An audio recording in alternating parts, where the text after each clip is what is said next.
Bonjour à tous. Où vont les milliards qu'on donne au régime de Zelensky? Écoutez, il faut aller dans la presse étrangère, allemande, américaine, faire des sondages, même faits en Ukraine, par des instituts ukrainiens pour voir la vérité, l'immense scandale de corruption, les révélations toutes récentes sur la corruption, terrible. Mais évidemment, c'est tu dans les médias français. Complètement passé sous silence, censuré. Moi, je vais vous en parler, c'est important. Il y a eu quelques articles quand même dans la presse française, vous allez voir, mais honnêtement, par rapport à ce qu'on a appris ces derniers jours, c'est rien. Et on sait bien pourquoi. C'est rien parce qu'il faut continuer à alimenter cette guerre. On ne sait pas pourquoi. Si, on sait pourquoi. Certains faut qu'on veuille la troisième guerre mondiale et on envoie des milliards et on alimente la guerre, on ne crée pas la paix et en plus on alimente les réseaux de corruption. Je vais vous expliquer tout ça dans cette vidéo. C'est une vidéo pour la paix, dans l'intérêt de tous les peuples, du peuple ukrainien, du peuple français, du peuple russe, du peuple américain, de tous les peuples. Et je vous demanderai de bien vouloir la faire circuler. N'hésitez pas, parce que vous allez trouver des informations. Je pense que vous allez apprendre des choses qu'on ne trouve pas aux 20h, ni sur les chaînes info. Partagez-la, renforcez-la par un pouce en l'air, un commentaire. En vous abonnant également à cette chaîne YouTube, si vous voulez bien, vous cliquez sur s'abonner en dessous. C'est fait, c'est gratuit, bien sûr, c'est un petit clic, c'est instantané. Ça aide tellement la chaîne d'être abonné plutôt que pas abonné. Parce que c'est comme ça, les algorithmes de YouTube tournent mieux et recommandent davantage toutes ces vidéos. Donc, grand merci à vous. Il reste probablement quelques places au congrès d'Arras. C'est samedi 2 septembre, congrès des Patriotes ouvert aux adhérents et non-adhérents. Il y a un formulaire d'inscription sous la vidéo en description. Remplissez-le dès maintenant si vous n'êtes pas encore inscrit. Une inscription par personne, s'il vous plaît. C'est entrée gratuite toute la journée. On a un programme formidable. André Berkoff, Gilbert Collard, Éric Morillo, Pierre-Yves Rougeron, Aldo Stéron, Charles-Henri Gallois, Romain Bessonnet, René Chiche et tant d'autres. N'hésitez pas, inscrivez-vous, venez, vous n'allez pas le regretter. Je peux vous le dire, samedi 2 septembre, dès 9h30 à Arras. Écoutez, je vous attends. Moi, je vous attends. Je vous attends dans le combat. Voilà. Les combats sont beaux, ils sont rudes, ils sont parfois ingrats, mais ils sont magnifiques, ils sont indispensables. Ils nous dépassent. Ils sont pour notre humanité, qu'elle reste humaine, pour notre France, qu'elle soit de nouveau libre, belle, rebelle, éternelle. Ils sont pour les générations qui viennent, qui pour l'instant ne peuvent pas se défendre elles-mêmes. On est là.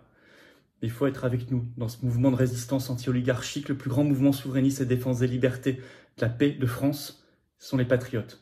Vous pouvez adhérer ou reprendre votre adhésion annuelle et je vous encourage à le faire dès maintenant. Ne remettez jamais à demain, parce que l'oligarchie ne remet pas à demain ses mauvais coups, et parce que moi j'ai besoin de vous dès maintenant, dès maintenant.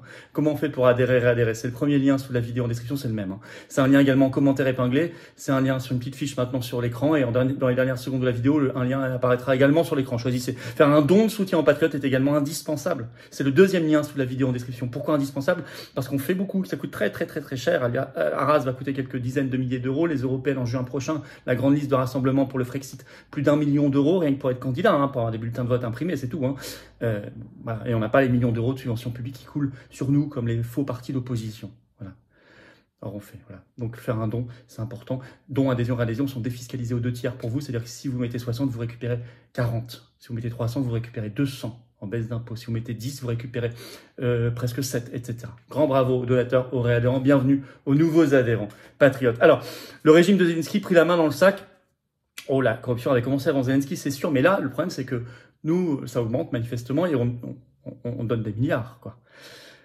Et après, on nous dit qu'il n'y a plus d'argent pour les retraites, pour l'hôpital, etc. Bon.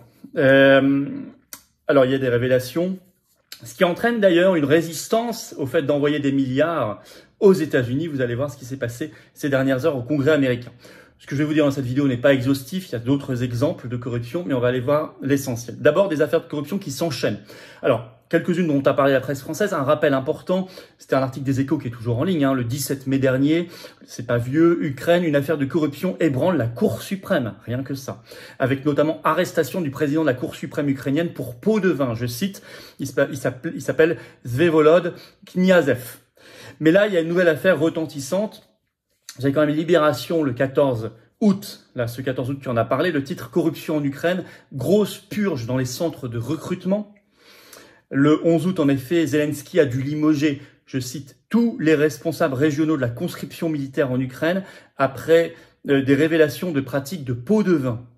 Une affaire qui a commencé à Odessa, écrit Libération, je cite Libération, une ville gangrénée par le crime organisé et les magouilles politiques bien avant l'invasion de la Russie. Alors, on parle là-bas, je cite, d'enrichissement illégal, de légalisation de fonds obtenus illégalement, de profits illicites. À votre avis, quelles sont ces sources d'enrichissement, ces fonds obtenus illégalement, moi je vous le donne en mille, ça vient de nos poches. Hein.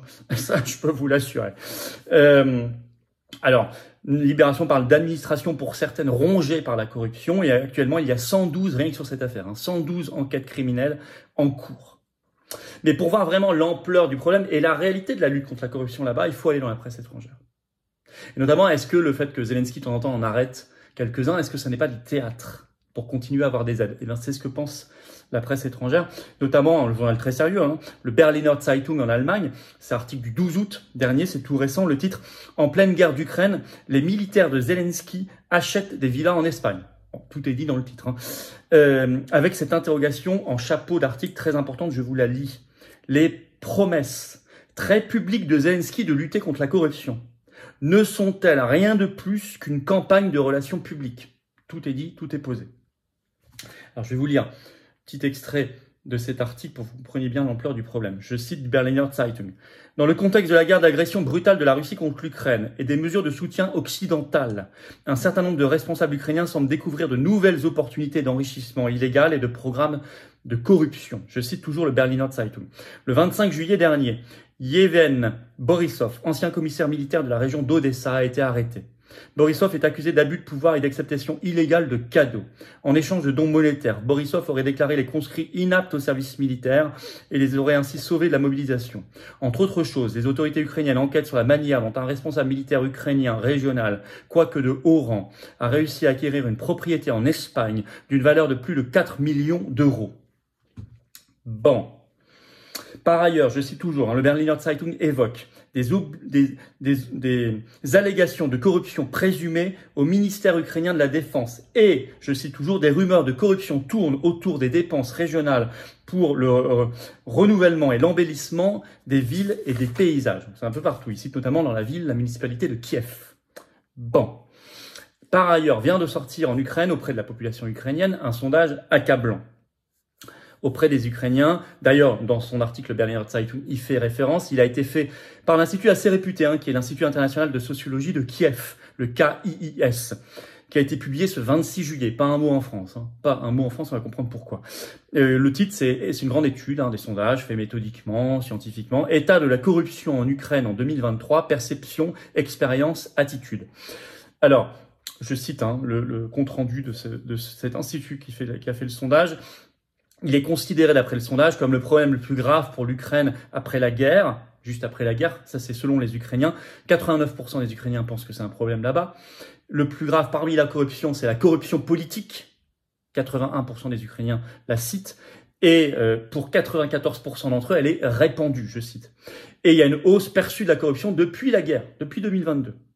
Puisqu'en effet, plus d'un cinquième des Ukrainiens pensent que le niveau de corruption a augmenté depuis février 2022, alors que moins d'un cinquième pense qu'il a baissé, et plus d'un tiers pense qu'il est au même niveau.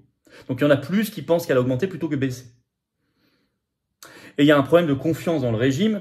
Je vais vous lire un extrait du compte-rendu de cet institut de sondage. Cependant, l'écrasante majorité des Ukrainiens pensent que les acteurs non étatiques, citoyens ordinaires, organisations publiques, médias, membres des affaires, sont plus sincères dans leur désir de vaincre la corruption que les institutions étatiques.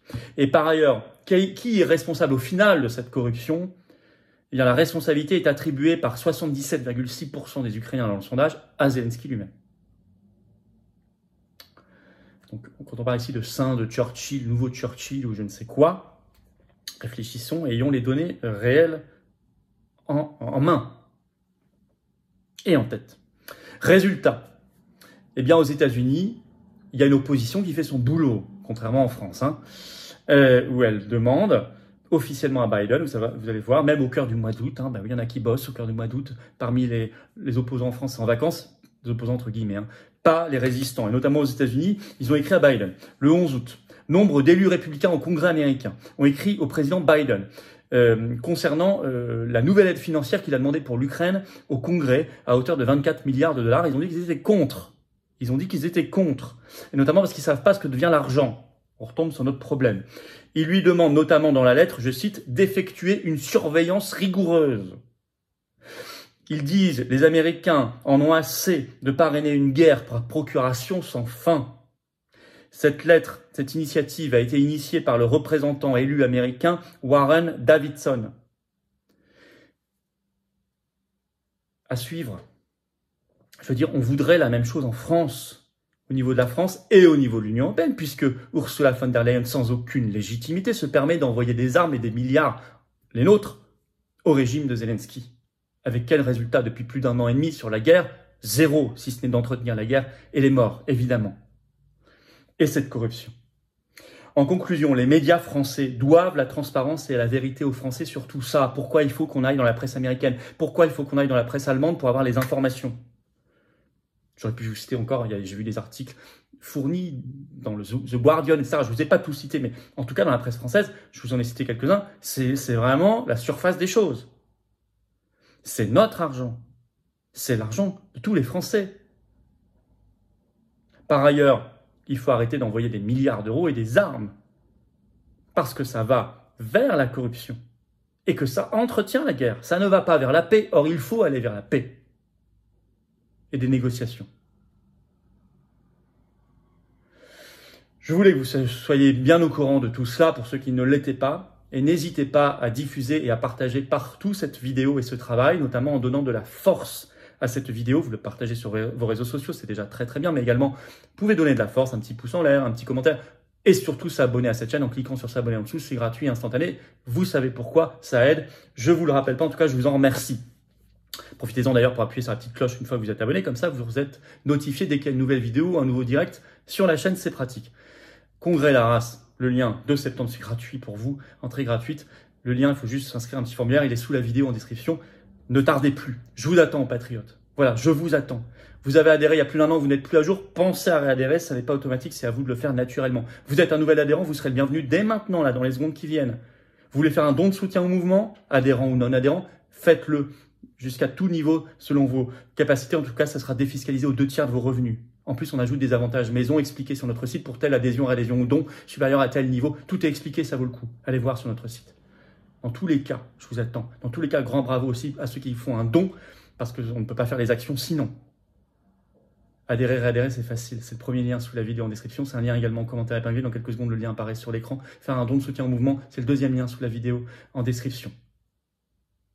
La défiscalisation aux 2/3 pour vous, c'est quand même très très bien. Si vous mettez 3 000, ça vous rapporte 2 000 en baisse d'impôt, ça vous coûte 1 000. Si vous mettez 30, ça vous rapporte 20 en baisse d'impôt, ça vous coûte 10, etc. Chacun comme il peut. Et vous êtes adhérent, réadhérent, mis en contact avec des gens qui pensent comme vous à côté de chez vous. Pas d'isolement, le travail collectif, c'est beau. Bravo aux donateurs, bravo aux réadhérents, bienvenue aux nouveaux adhérents patriotes. Vive la France!